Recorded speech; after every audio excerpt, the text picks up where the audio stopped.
Welcome back to Women of Worth, the podcast where we empower each other to grow, thrive, and take on life's challenges with confidence. Today, we're diving into a topic that can transform your entire life, building unshakable confidence.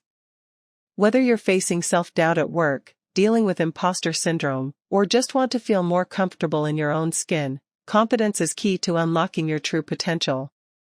In today's episode, we'll cover why confidence is so essential, explore common challenges like people-pleasing and fear of failure, and give you practical steps to feel confident in any situation. We'll also share real-life examples from women who've overcome these confidence barriers to embrace their true power. Before we get started, don't forget to hit that like button, subscribe to our channel, and tap the notification bell so you never miss an episode. And we'd love to hear from you. Comment below with any topics you'd like us to explore in future episodes. Your ideas help us keep creating content that matters, so let's work together to build a strong, supportive community. Now, let's dive in and learn how to build unshakable confidence, step by step.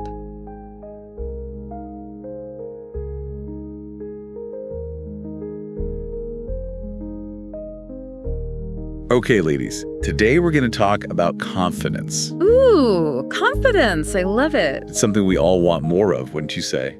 Definitely. Like a secret weapon to conquer the world, right? Yes. But sometimes it can feel really hard to build, you know? It can be tough, yeah, like climbing a mountain in heels. Exactly.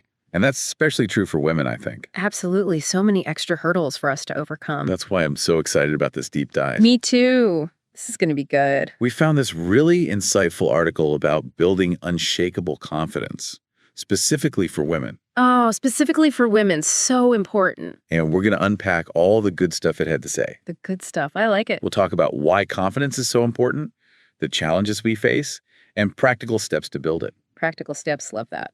Because it's not just about theory, right? Right.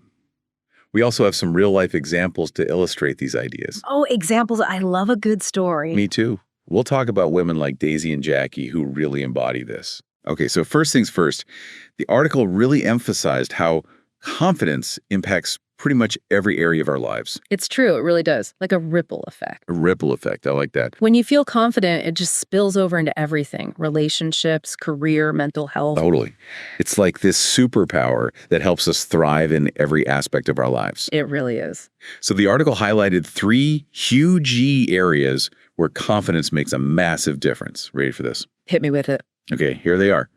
Personal relationships, career success, and mental health. Ooh, those are biggies. Let's break them down. Let's do it. So starting with relationships. Okay, relationships. Confidence is key there because it helps you be your authentic self. You're not putting on a facade or playing games. Right, exactly. You're able to communicate honestly and set healthy boundaries. Because you know your worth. And that attracts people who appreciate you for who you truly are. It's magnetic, that confidence. You're not settling for less than you deserve. No way. You know you're amazing. Confidence helps you build those strong, healthy relationships. Because you're coming from a place of self-respect. Love it. Yeah. Okay, what about career success? Career confidence is crucial here too, especially for women. Because it helps you unlock your full potential. And own your accomplishments. Yes, like you're not afraid to shine anymore. Exactly. You're more likely to take initiative, speak up in meetings, share your ideas. To go for those leadership roles. You're not afraid to advocate for yourself and your worth. Which is so important in any workplace. Because when we rise, we all rise. Okay, and last but not least, mental health. Mental health, this one is huge. It's huge. The article talked about how confidence helps us manage self-doubt, handle criticism, and build resilience. It's like having this inner armor, right? Yes, you're not so easily thrown off by those negative thoughts or setbacks. Exactly. Those doubts and criticisms have less power over you. Because you know your worth isn't tied to one single event or someone else's opinion. Right on. You bounce back faster because you believe in yourself? Okay, so we've established that confidence is absolutely essential. Essential for sure. But let's be real, we all have those moments where our confidence takes a hit. Oh, absolutely, all the time. The article highlighted some specific challenges that are super common for women. Common, but we can definitely overcome them. And we're going to dive into those now. Are you ready? Bring it on. Let's do this. All right, so let's shine a light on these challenges and figure out how to conquer them. Let's do it. So first up is the one and only imposter syndrome. Oh, imposter syndrome, that nasty feeling like you're a fraud. Yeah, like you don't deserve your success and you're going to be exposed any minute. It's the worst, right? And it often hits high-achieving women the hardest. Why do you think that is? Well, we have all these accomplishments, but there's still this little voice in our heads saying we're not good enough. Or that we just got lucky. Exactly. Like we're waiting for someone to say, gotcha, we knew you were faking it. It's like we can't even enjoy our success because we're so afraid of being found out. It's crazy, right? And it's not just random, it's deeply rooted in societal expectations. Those unconscious biases that tell women we're not as capable as men. Exactly. We internalize those messages and start to doubt ourselves. Even when we have all the evidence to prove those doubts wrong. It's so frustrating. The article had this really relatable example of Sarah, a project manager who just got promoted. Oh, tell me about Sarah. She was killing it in her role, but suddenly she felt totally unqualified. Like she was going to be exposed as a fraud at any moment. Yeah, she was convinced everyone would realize she didn't belong there. I've totally felt like that before. It's so unsettling. It really is, but the article suggested a powerful way to combat this imposter syndrome monster. Okay, I'm all ears. What is it? Acknowledge your achievements. That sounds almost too simple. I know, right? But it's incredibly effective. So how do we do it? Start keeping a journal or a list of all your wins, big or small. Ooh, I like that. Then when that imposter syndrome starts creeping in, Which it inevitably does. oh, it always does. You can look back at that list and remind yourself of everything you've accomplished. It's like building your own evidence locker of awesomeness. I love that. You're basically telling that imposter syndrome voice, nope, wrong. Look at all this proof that I am capable and deserving. It's about shifting your focus from what you haven't done to all the amazing things you've done. Exactly. It's about building that evidence-based confidence that can silence that inner critic. Love it. Okay, ready to tackle another confidence challenge. Hit me with it. All right, how about the fear of failure? Oh, fear of failure. That one's a biggie. It holds so many of us back, right? It really does. Keeps us from taking risks, trying new things, putting ourselves out there. Because we're so terrified of messing up. And for women, that fear is often amplified. Amplified, how so? We're judged more harshly for our mistakes. Oh, for sure. And there's this added pressure to be perfect in all areas of our lives. It's like we're carrying this extra weight on our shoulders. Exactly. The article gave this example of Jesse, who dreamed of starting her own business. Oh, I love hearing about entrepreneurs. He had this incredible vision, but that fear of failure kept her stuck in a job she hated for years. I can relate to that. Feeling stuck. It's heartbreaking, right? That fear can steal our dreams and keep us playing small. So how did Jesse break free? What did the article suggest? They offered a brilliant reframing. Redefine failure as learning. Redefine failure as learning. Interesting. Instead of seeing setbacks as proof of our inadequacy. Which is so easy to do. Oh, it's the default for many of us. We need to see them as opportunities to grow, to get better. To learn valuable lessons. Exactly. It's about shifting our perspective. From what if I fail to what can I learn from this experience? Yes. And that's what Jessie eventually did. She started taking small steps towards her business. So she embraced the learning process. Instead of getting paralyzed by the fear of making mistakes. And she reframed those potential failures as valuable feedback. Exactly. It's so powerful when we can shift our perspective like that. It takes the pressure off. It does. It allows us to embrace the journey. Bumps and all. Right. Right. Okay, what's the next confidence challenge we're tackling? This one's a classic, and I bet we've all fallen into this trap. Comparing ourselves to others. Oh, yes. Especially in the age of social media. It's everywhere. Everywhere. Everyone's curating their highlight reel. It's so easy to get caught in that comparison game. And it's a major confidence killer. It really is.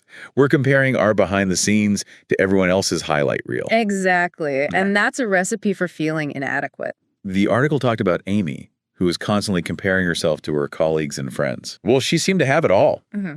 Great job, loving partner, beautiful home. That's pretty good, right? It was. But she was still scrolling through social media. And feeling like she was falling short. Exactly. It was chipping away at her confidence. Because she was focusing on what she didn't have. Instead of appreciating all the amazing things she did have. And that's the sneaky thing about comparison. It can creep in even when things are objectively good in our lives. It's true. So how do we break free from this comparison trap? Yeah, because it can be so addictive, that scrolling. It really can. The key is to practice self-compassion. Self-compassion, I like that. Instead of beating ourselves up for not being where someone else is. Which is so easy to do. Oh, we're experts at it.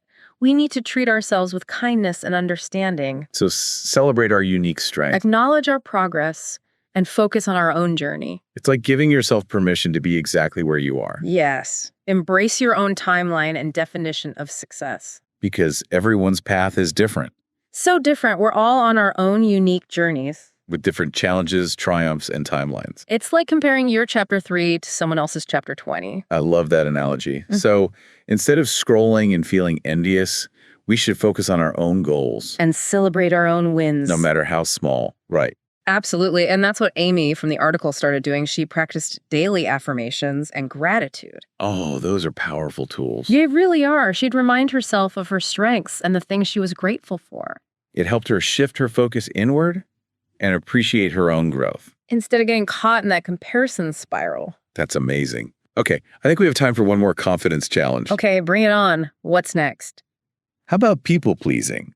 I think this one resonates with a lot of women. Oh, for sure. That pressure to say yes, even when we want to say no. To put everyone else's needs above our own, It's it exhausting can be so draining, and it really undermines our confidence. because we end up feeling resentful. Like we're not living our own lives. We're constantly bending over backwards for others. And it takes a toll on our self-worth. Absolutely. The article had an example of Pauline, who was a chronic people pleaser. Oh no, poor Pauline. What was her story? She was always saying yes to extra tasks at work, volunteering for everything, putting everyone else first. I can see how that would lead to burnout. She was running on empty, Trying to keep everyone else happy. but neglecting her own needs And her confidence was plummeting. because she wasn't honoring herself or setting healthy boundaries. So how did she break free from this pattern? Well, the article emphasized that setting boundaries isn't selfish. It's not. It's actually a form of self-care. Self-care, okay. It's about recognizing that your needs are just as valid as everyone else's. That's important to remember. It is. And Pauline started small, saying no to extra tasks at work and being more selective about commitments. Did people freak out? You know what's amazing? Most people were totally understanding. Really? They actually respected her more for setting those boundaries. So setting boundaries can actually strengthen relationships. It absolutely can. Because it sets the stage for healthy, balanced connections. Where everyone's needs are respected. Exactly. And the more Pauline practiced, the more her confidence grew. It's empowering, right? It is, realizing that you have the right to say no and prioritize yourself. It's not being selfish, it's being healthy. Exactly.